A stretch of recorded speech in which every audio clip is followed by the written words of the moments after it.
Oops. This week, I'm finally starting my Fearless dress. If you have no idea what I'm talking about, while I was taking a break from making long form content, I started a series, what I'm calling the Eras Tour Olga's version. And basically I'm making a vintage inspired dress for every Taylor Swift album. Taking inspiration from the covers of the albums, from the music itself, from like the vibes. And I also take inspiration from the Eras Tour itself. So I basically kind of look at the era to then create a dress that is vintage inspired. I know this is the first episode I'm putting out on like long form, but it's episode 2.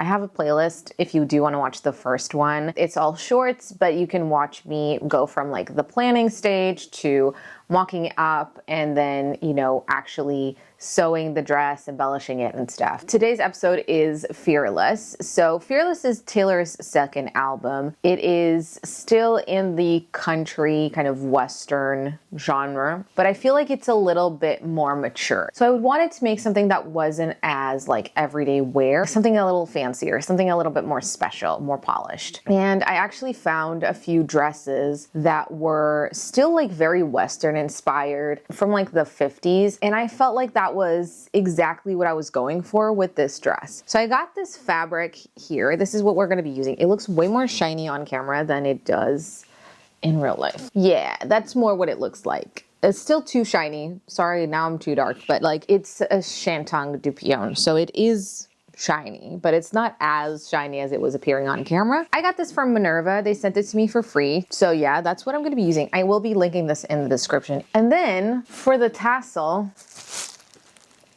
yeah, I don't know, man. I went to so many shops, like pretty much every haberdashers and fabric stores in my town and like in my area. I even discovered new ones. So I ordered it online. I don't know why it came in this plastic bag. Like, it's not rolled up or anything. It's literally just a pile of gold fringe in a plastic bag. I don't know. It's gold.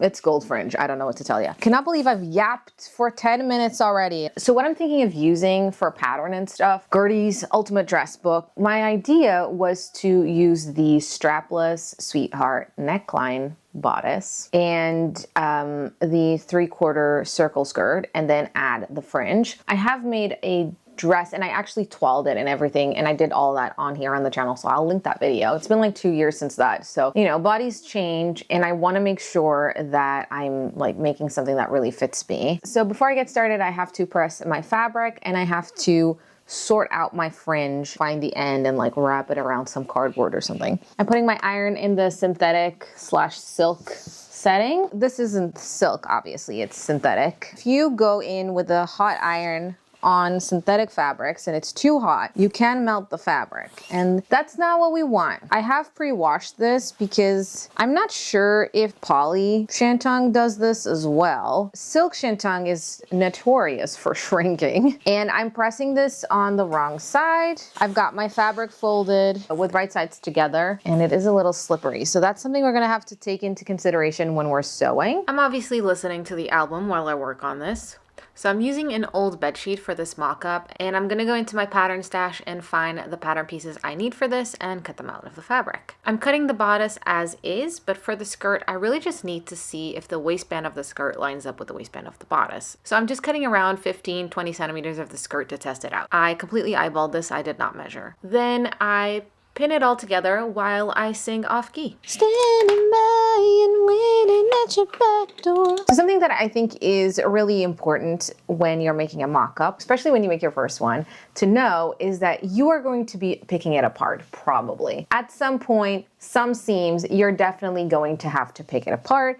So it's important to make your life easier for that. I'm using whatever thread was in my sewing machine, which in this case was orange at the top and white at the bottom. I'm not finishing my seams because that's not important right here. If you're trying a new seam finish that you've never done before, then I would recommend you do that when you're doing your mock-up, like if you're doing French seams for the first time. But I'm not actually going to finish my seams because that's not something important to me. The other thing is I'm using a very long stitch length. I'm using like 4 millimeters, and that means that things get sewn a little bit quicker, and it also means that things get unpicked a lot easier. I've now sewn together the bodice and I have the skirt. Even if I don't make any changes to this, I'm still going to make a new pattern for the bodice because I noticed that you can see there's like a little ladder. So I need to make them all the same. And I think some of the notches are not lining up. So I need to change that too. Yeah, mock-ups. What a fun time. I also added a zipper to this because I wasn't going to be able to pin it closed on my own, and I'll be using a zipper on the final dress, so it just made sense to do it here as well. And if you're an observant viewer, you'll notice I stitched the zipper upside down the first time, so I did unpick that and try it again while thinking past me for not backstitching and using long stitches. Now it's the point where I have to put the thing on my body. I want to try this on before I join the skirt. Here's the thing. When you're making a mock-up, you want to wear the undergarments or garments that you're going to wear under the final thing. So like if you're making a coat, when you try it on for the toile, you want to wear like regular clothes that you would wear every day under that coat. And whenever you're making a dress, you want to make sure that you're wearing the undergarments you're going to wear for the final thing at the party, at the event. Obviously, this is the internet. I'm going to show you what I will do while I'm wearing a t-shirt and then actually go and do the actual fitting off camera. Cool? Now, I did something really weird with my mic and it didn't record this bit properly, so I have to narrate over this bit, so pretend you don't see my lips moving. I noticed I had a bit of extra fabric along the waistline, and at first I thought I'd remove it at the center back, but actually decided to remove it from the sides instead, so that the side seams of the bodice will still line up with the metaphorical side seams of my body. So once I play around with the mock-up to see how much excess I have and kind of evenly split it along both sides, I go in and pin that. This bit is a little bit tricky, obviously, and it is much easier to do it in front of a mirror, but patience got me there. I did poke myself a couple times though, I'll admit that much. I also noticed that I had a bit of extra fabric at the top of the princess seams, and I repeated the process of finding the excess, splitting it evenly along both sides to the best of my ability, and then I pinned the excess along the new stitching line. As I expected, when I actually put this on without all of this, I did need to take in more. The neckline is too high, so I marked where I want the new point of the neckline to be with a pin. So what I'm going to do now is mark along the new kind of stitching lines. Then I'm going to sew along those new stitching lines. I will try it on again, and then I can see if it's fitting well. If it looks good, then that's great. We move on to the next step. If it's not looking good, I'm going to keep making changes until it does look good.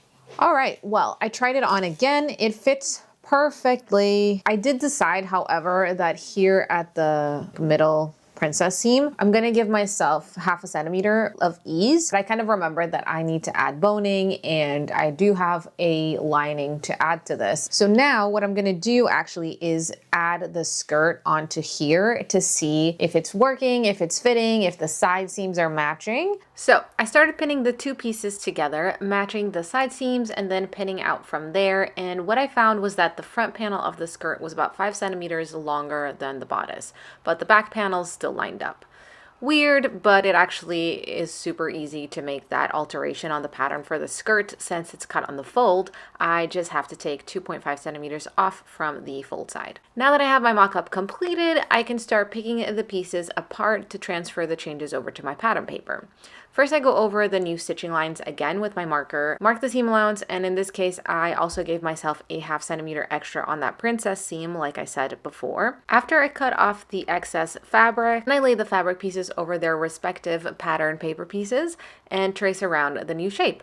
I cut off the excess paper, and usually I'd be done there, but like I mentioned earlier, there's some other discrepancies with this pattern, and the paper is super thin and falling apart. So I also made a new pattern for all of it, where I included the new changes I toiled, as well as lengthened the pieces to match and changed the notches so that they line up. So now that I have done the mock-up and transferred everything over to paper, we can get started with sewing the final part. Just kidding. Before I sew the dress, I have to cut out the new pattern pieces out of my shiny, fancy fabric. So I laid out the fabric and used the new and improved pattern to cut out the bodice, but I'm going to line it with the same fabric, so I cut another whole set once I cut the first one, as well as pockets for the skirt and the skirt pieces. Shantung is a little bit slippery, which can make cutting a little challenging, so I did use lots of pins and cut very carefully. You can also cut on a single layer to combat the slipping, as well as use weights and a rotary cutter. I usually do the weights and rotary cutter combo for slippery or very thin fabrics, but Shantung is actually a little textured, so I didn't feel the need to do more than just pin a little more thoroughly than usual. Also unrelated, but look at this cool mushroom patch me and Zeus found on his walk. Don't worry, he doesn't find the mushrooms nearly as interesting as I do. He never sniffs them or tries to eat them, so he's safe. It is now like 5 days later. I'm wearing the same sweater, I just realized, but it's a different outfit. You don't care, probably. So I cut out all of the pieces for the bodice for both the lining and the outer. I cut the skirt. I cut my pockets because we're going to have pockets, okay? And I have also cut a bunch of strips on the bias. I used those leftover pieces. So I'm lining the bodice, as I said, and finishing the hem with binding, but I still need to finish my skirt and pocket edges.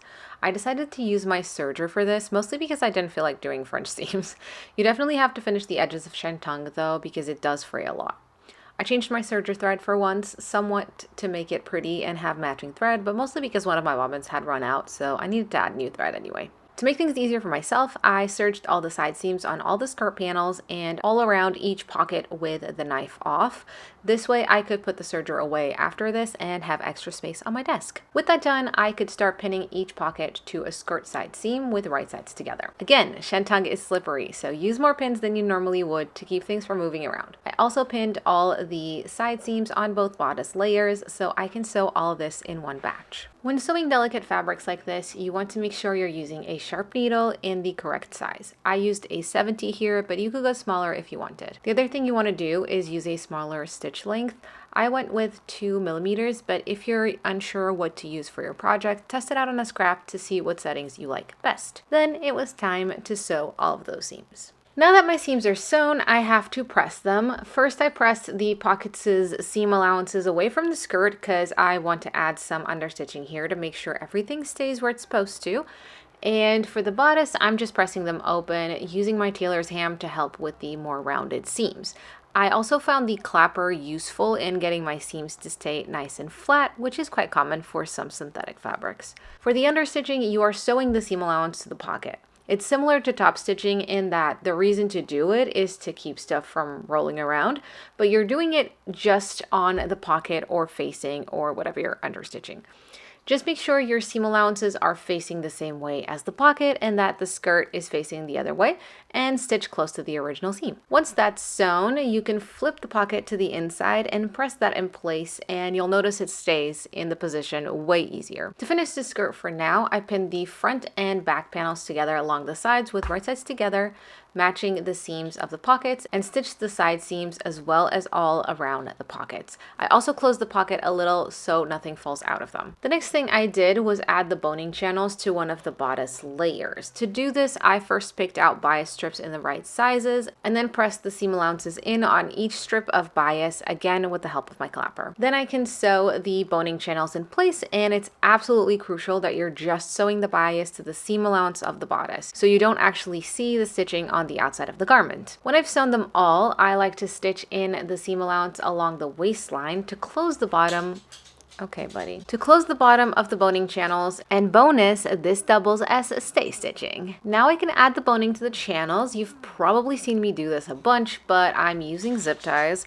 I cut them to size, which is the length of the seam without the seam allowances at top and the bottom. Then I file the edges so they're not so sharp and slide them in place. With the boning in place, I pin the second bodice layer over this one with right sides together, making sure I'm matching those seams and obviously pinning the living daylights out of it. When you sew the seam, make sure you're pushing your boning down so you don't sew over it. It has happened to me before to accidentally sew over a zip tie, and it was fine, but it's definitely not good for your needles, and if you're using metal boning, it could be a lot more dangerous, so definitely be careful there. Then I trimmed the seam allowances on that seam and clipped the tip of the neckline to make sure that the seam is less bulky, flipped the layers so they're wrong sides together, and pressed that seam in place. I decided to add the fringe on the bodice at this point. I used my seam gauge to pin the fringe 2 centimeters down from the top edge of the bodice, making sure that the fringe mirrors the line of the neckline. Then I stitched it down on my machine. I would like a word with whoever invented this whole adding the string to the fringe thing. I'm frustrated, I have to say. I am frustrated because I think the idea is that you just pull the fringe and the little thread comes right off. I think that's the idea. The thing is, like, once you start removing it, you have to hold on to the string. And when you pull on the string, the little holes for the fringe tighten up so you can't pull the fringe through. Plus, they've burnt the edges, as they should, so that it doesn't unravel. But that means that the little burnt edges get stuck on the string. So it's a double whammy. It's very frustrating. Another thing I'm thinking while I'm doing this, it would be fun if I added some, like a rickrack or something like that, like an extra trim over the edge of the fringe, because the edge of the fringe isn't very pretty. And then I thought, well, I could add sequins. I have sequins at home. I think adding the sparkles would definitely make this more Swifty. Like, she would want the sequins added, She loves a sequin. I love a sequin. So see what I mean? Like, they just get stuck. Ugh. Gah. Let's see what that looks like. Oh my God, I love it. Oh, that is exactly what I wanted. I'm really excited. It's starting to really look like the thing that I designed. Good morning. I have a question before we get started with sewing today. Hey, bud, I know, but it's not sunny outside. Someone is very upset that the weather is not basically summer anymore, and he cannot sunbathe all day, every day, and it's a tragedy. I don't want to be dramatic, but that's what it is. Question. Do we think this outfit is working? I think like this bit is working. Excuse me. I did train my dog to move when I say excuse me. I think it's the turtleneck. I made this on the channel if you want to check it out. First things first, we're attaching the skirt to the bodice. As most of you know, I like to anchor my pockets to the waistbands of my garments for lots of reasons. So before I start pinning the bodice to the skirt, I went ahead and pinned the pockets in place first. I flip them towards the front of the skirt, make sure the seams match, and pin them along the waistline. I could do this as I pin the bodice, and I do that sometimes, but I think this is easier when you're using slippery fabrics. Then I pinned the bodice to the skirt with right sides together, keeping the lining free and making sure to match my side seams. Now I can sew that in place, taking it slow to make sure I'm not making any mistakes and making sure to move the boning up and out of the way again for the same reasons as before. When I was done, I trimmed the seam allowance and press them up towards the bodice. It's now time to sew in the zipper, and I'm going to be adding a yellow invisible zip to this.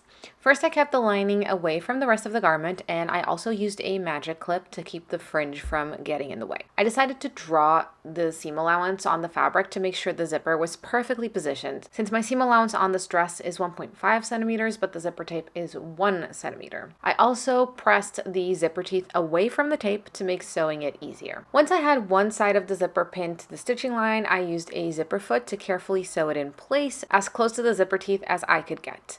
The zipper did slip around in a couple of spots, so I unpicked those and went back in to make sure that I got this done perfectly. With the first side done, I closed the zipper to make sure I was sewing it the right way on the second opening edge, and I repeated the marking of the seam allowance and tying off the fringe. I made sure to line up the waistline on both sides, and I realized at this point that my fringe wasn't matching up, so I unpicked some of it and straightened it out before sewing the second side. So when you close the zip, both the waistline and the fringe line up. And this is a terrible shot, but guys, this is the best invisible zipper I've ever sewn. I am crazy proud of it. Anyway, after admiring my invisible zipper work and sharing it on my Instagram stories, I went back to sewing this dress and closed up the skirt back seam up to the zipper.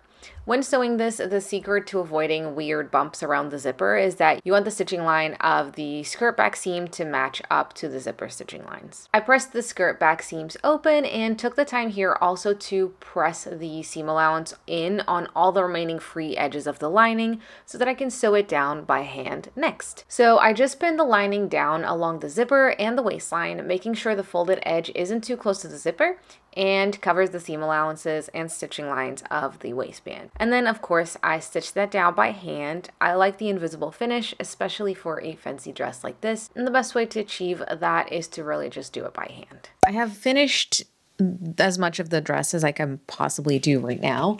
It's currently hanging in my mannequin. Right now I just need the skirt to hang for a few hours. It's currently 12 p.m. So now that I'm done with that and it's hanging out over there, dropping, I'm going to now make my bias because I still haven't done that. And then the other thing that I keep thinking about, and I cannot stop thinking about, is adding freaking sequins. I'm gonna get my gold sequins out of their box and see how it looks if the gold kind of matches or not. But before I do that, I have to make my bias. So after I cut the strips, I pin them with right sides together at the end in an L shape, and I sew them together so there's a little triangle on one side and then the bias on the other.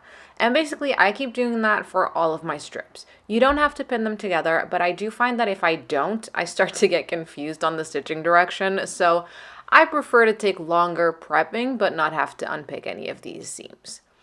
Then I stitch all of the seams in one continuous go and trim the excess seam allowance once I was done. Finally, I press the seams open and that is my bias ready. Now, if you're using it for something else, you might still want to press the edges in, but for hems, you really don't need to do that at this point.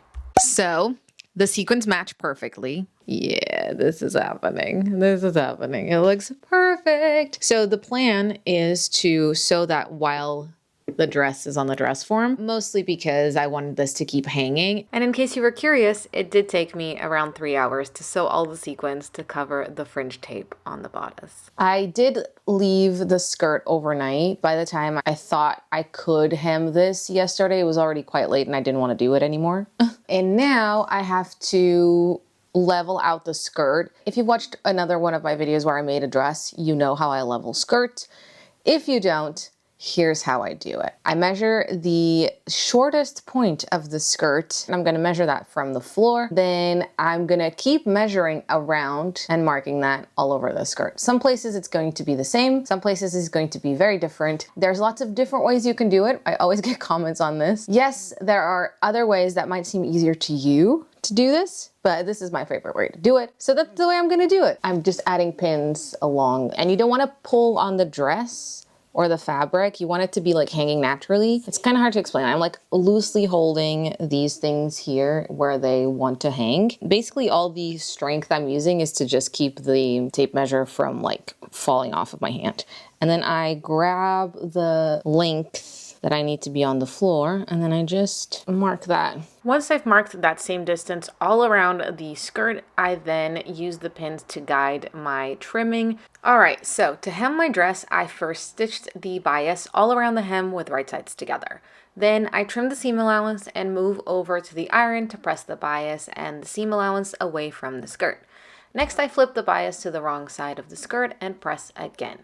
And finally, I press the remaining raw edge of the bias in so that I can sew that down by hand. Now, this seam won't get that much stress, so you can actually do a looser stitch, which will help with the invisible finish as well.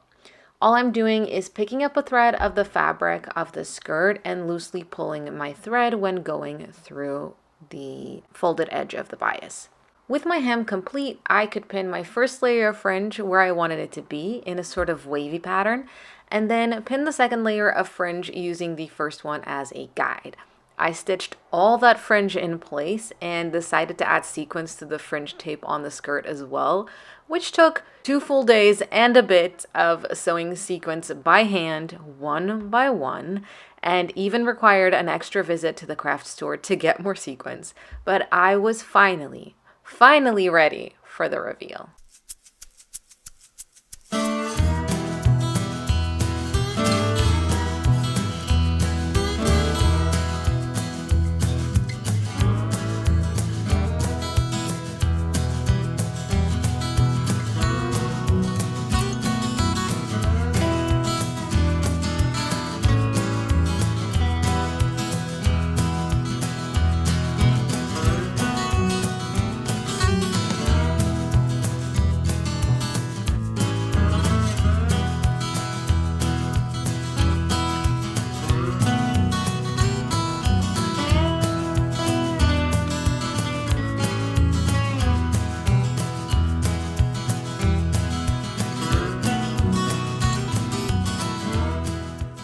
It's done. I finished the dress. I feel like a freaking Disney princess wearing it. It's so pretty and I can't stop twirling. I can't stop like swishing and getting the like fringe going. Oh, it fits perfectly. I am so proud of it. I think it turned out exactly how I had pictured it in my head, which is the coolest thing. I spent many hours staring at this because obviously all the sequins. I definitely think the sequins were worth the effort though, because it really elevates the dress, I think. But yeah, whilst I was staring at it for all of those hours, I kept thinking like this would be perfect to wear to like a fun Christmas party or like holiday event, especially if you had like a cowboy theme, this would be perfect. I'm obsessed with it. I love it. And I'm only kind of sad that I don't have any holiday parties to go to.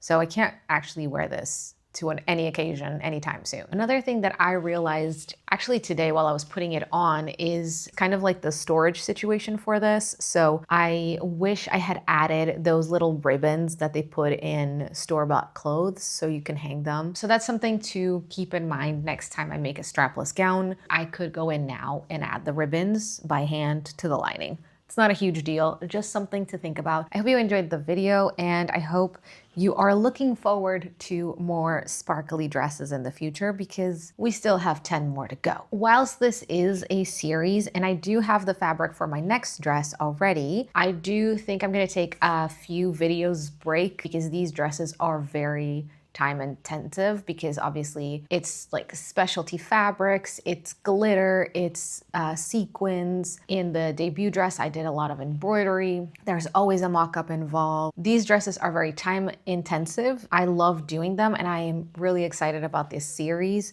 But I do think I'm gonna have to like space them out a little bit just so I don't burn myself out or, you know, if I'm not constantly stressed about posting. If you have any questions on anything I did or maybe didn't explain very well, let me know in the comments and I would love to help you out. Everything that I used that I can link, I have linked in the description. Some of those links are affiliate links, but I will clearly mark those and you don't have to get them from the affiliate links, but if you do, it does help me out a little bit. And speaking of that, I have also started a coffee page. I will be having subscriptions and you can subscribe already and those things will include extra content, behind the scenes, my digital products and some like discounts and things. So you can go and check that out. I'll leave that linked below as well. I don't have any content yet for the extra stuff. So that I haven't launched launched, but over on my coffee page, you can buy my digital sewing planner and you can also leave me a tip if you enjoyed the videos and you enjoy my content. That is a really great way to help me out and to keep supporting what I do because I love doing this, but pretty dresses don't pay the bills, unfortunately.